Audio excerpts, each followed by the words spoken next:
Pada pertengahan tahun 1992, keberadaan Gusmi tidak terlacak. Hampir 1 tahun hingga pertengahan tahun 1993, tidak ada yang tahu tentang keberadaan Gusmi.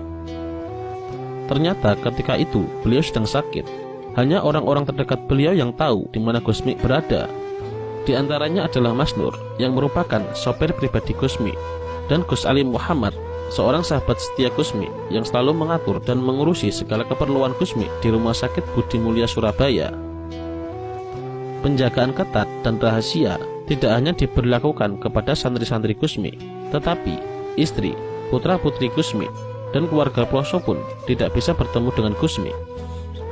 Gus Munif yang merupakan adik Gusmi lebih dari 20 kali pergi ke Surabaya tidak mendapatkan izin Gusmi untuk bertemu.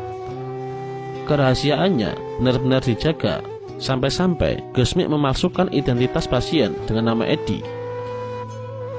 2 bulan sebelum Gusmi wafat, Gus Sabut, putra Gusmi, sering bermimpi berjumpa dengan Gusmi.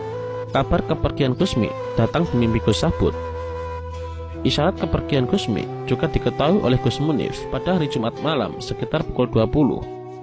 Suatu hari sebelum Gusmi wafat, Gus Munif datang ke kediaman Mas Nur. Adab seorang santri pada kiai, Mas Nur mengajak Gus Munif masuk ke dalam rumah. Tetapi Gus Munif menolak dan memilih Mas Nur untuk keluar rumah sambil membisikkan, "Mas Nur, besok Gusmi akan pulang. Kamu tahu kan maksudnya Gusmi pulang? Tapi jangan bilang siapa-siapa." Mas Nur pun mengangguk dan Gus Munif pun pergi. Anggukan Mas Nur bukan berarti paham, tetapi mengangguk karena merasa bingung.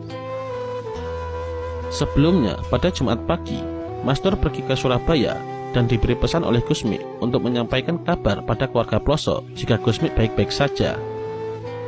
Pesan selanjutnya yang semakin tidak dimengerti Mas Nur dari Gusmi adalah, "Besok setelah jam 12 siang, saya akan telepon kamu.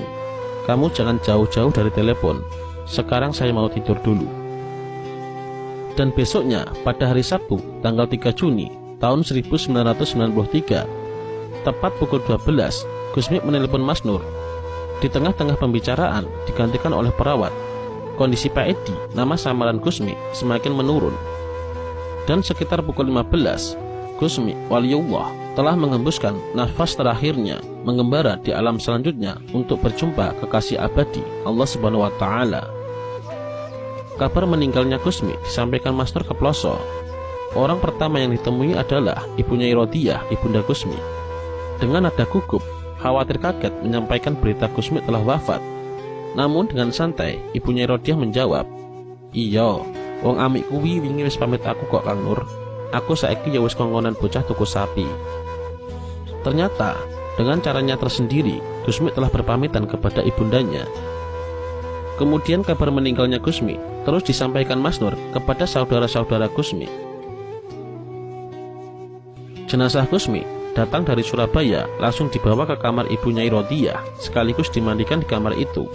Karena melihat keadaan di luar, ribuan santri Gusmi dari berbagai daerah datang ke pelosok, sehingga tidak memungkinkan jenazah Gusmi dimandikan di luar ruangan. Dengan lantunan gema sholawat dan puji-pujian untuk Allah dan Rasulnya, Gusmi diantar ribuan santri, penggemar, pejabat, tokoh elit, dan kiai-kiai tersohor antri berdesakan mengantar Gusmi hingga ke area favoritnya, yaitu kompleks Makam Waliullah Tambak, tempat Gusmi berdiskusi dengan Syekh Maulana Abdul Qadir Khairi sejak dari kecil. Semoga Allah meninggikan derajat beliau dan menempatkan di tempat yang terbaik. Amin. Wallahu a'lam bishawab.